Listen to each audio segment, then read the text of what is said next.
ستاسو په علم کې یا که علم کې نه وي زموږ کتونکي دي دې نه خبر چې الخدمت فاونډیشن اووه سیکټرو کې مونږ کار کوو.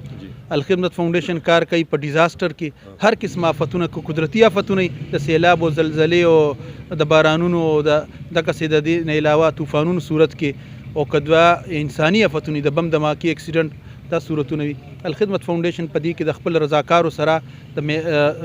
کم د ډیزاسټر ځای وي د آفت ځای وي مصیبت ځای هلته رسي او د خلکو تعاون کوي. دویم زموږ میدان دی یتیمانو کفالت آغوش په نوم سره عرفنیج دي او دې نه علاوه هم د یتیمانو کفالت کوو. 13,600 نه زیات یتیمانو کفالت الخدمت فاونډیشن په ټول پاکستان کې کوي او دا د یتیمانو د کفالت د یو اداري لحاظ سره ټول نه غټه اداره ده الخدمت فاونډیشن. دریم مونږ هیلث کې هسپتالونو یو نیټورک ساتو په خیبر پښتونخوا کې 21 نه زیات هیلث یونټ دي زموږ هسپتالونه وړ لوی هسپتالونه دي. په مردان کې هم زموږ الخدمت مشال میډیکل کمپلیکس شته دی یو ډېر لوی هسپتال دی 27 کناله راضي باندې ثوابي مردان روډ باندې دی. الحمدلله ډېر لوی سیټ اپ دی د اوس کورونا کې هم ډېر ښه ترتیب سره بلکې زموږ دا خیال چې هغه مونږ نه اپډیټ هم کو اپګریډ هم کو د اکوپمنټ لحاظ سره د پیشنټ ته سهولت لحاظ سره هغه فیسلټي زموږ دلته کې شته دی. دې سره سره زموږ د ایجوکیشن کې مختلف سکولونه دي او سټریټ چلډرن سنټر دي. مردان کې زموږ دا پلان دی چې ان شاء الله را روان 2-3 میاشتو کې مونږ یو سټریټ چلډرن سنټر دغه کولو بلکې یو شته دی ایډوکیټ صاحب یو شته دی مزید هم د دوه لاین کې چې یو تخبی او مردان سیټي کې دننه داسې اډې سره خوا کې هغه ماشومان چې سکولونو ته نه ځي ای دپاره دا سنټر جوړ کړو. دې سره سره مونږ الخدمت کلین واټر یو ډېره لویه شعبه ده صفا اوبه فراهمي هغه سلسلې مردان کې هم روانې دي دلته فعال دي زموږ هغه یونټ او کمیونټي سروس کې بیا د ویل چیر ډسټریبیوشن شو پریزنر ویلفیر شو بلا ډېر کارونه د هغې تحت کېږي. نو مردان کې زموږ پلان دی چې هغوش مونږ جوړ کړو انشاءالله تعالی. دا څوک زموږ کتونکي ستاسو په ذریعه سره هغوی ته دا گزارش کو چې 10 نه 15 کنال ځای مونږ ته مردان کې کمیلو شو لله فی الله وقف دي کی ارفنیج دپاره الخدمت ته دی ورکړي مونږ په انشاءالله یو ډېر سټیټ اف دی آرټ بلډینګ جوړ کړو هغه ځای کې 200 ماشومانو کفالت به هغه ځای کې کېږي. وقاص صاحب دا راته ووایي چې د ګورنمنټ طرف نه چې کوم دی تاسو سره دې کې څه کومک کېږي یا تاسو سره څه قسمه تعاون کېږي په دې کې؟ بنیادي خو الخدمت نان ګورنمنټل ارګنایزیشن دی او دغه ځای کې څنګه ډي سي صاحب سره زموږ په پروګرام کې شریک شو ویلچیر الخدمت فاونډیشن فراهم کې پکې شریک شو د هغې شکریه. خو عمومي طور سره مونږ حکومت سپورټ کوو مونږ سره څومره انفراسټرکچر دی د خلکو د ریلیف دپاره خلکو ته فایدې دا کورونا کې تاسو به کتلي مونږ که فوف پیک مونږ تقسیمول او که پی پی ایز تقسیمولو او که سپری کولو د صفایي دپاره ډسانفیکشن دپاره دا ټول الخدمت کول حکومت سره لیزان کیو او چې کوم ځای کې حکومت دا ګڼي او وایي چې ستاسو هسپتالونه یا ستاسو ادارې د خلکو د سهولت دپاره زموږ ته پکار دي نو الخدمت ورسره ولاړي. تمه ترې نه ساتو چې حکومت دې فیسیلیټیټ کړي داسې ارګنایزیشن چې د هغې جړې دي عوامو کې د خلکو ضرورت پوره کوي. امبولانسو د ټول لوی فلیټ الخدمت فاونډیشن ساتي لري 91 امبولانس فلیټ د ټوله صوبه کې دا ډېر لوی تعداد دی الحمدلله. بهرحال یو لیزان ضرورت نورم دی چې حکومت هم داسې ادارو ته سپورټ ورکړي او چې څومره وسایل دي هغه د خلکو د خدمت څنګه چې ما وضاحت وکړو د الخدمت فاونډیشن چې کوم خدمات دي او که هغه کرونا ده که هغه ډیسیبل پرسن دي که هغه نور داسې نیچرل کلیمیټي دي سیلاب د زلزله د هغوی خدمات د چا نه پټ نه دي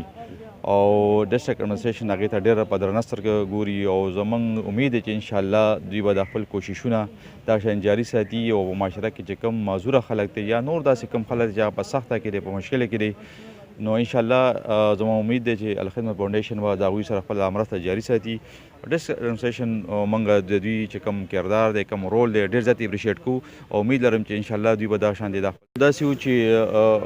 ډېر زیات ان جی اوز مختلف اړخونو باندې کار کوي فاینانشل اسسټنس باندې هم کار کوي ډېر غریبانو ته خاص کر کوم ایریا کې چې کرونا هغه ډېره سټرانګلی هیډ کړې ده نه هغې فاینانشل اسسټنس هم ورکوي دا شان دي زمیندارو ته هم پکې څه ان جی اوز لګیا دي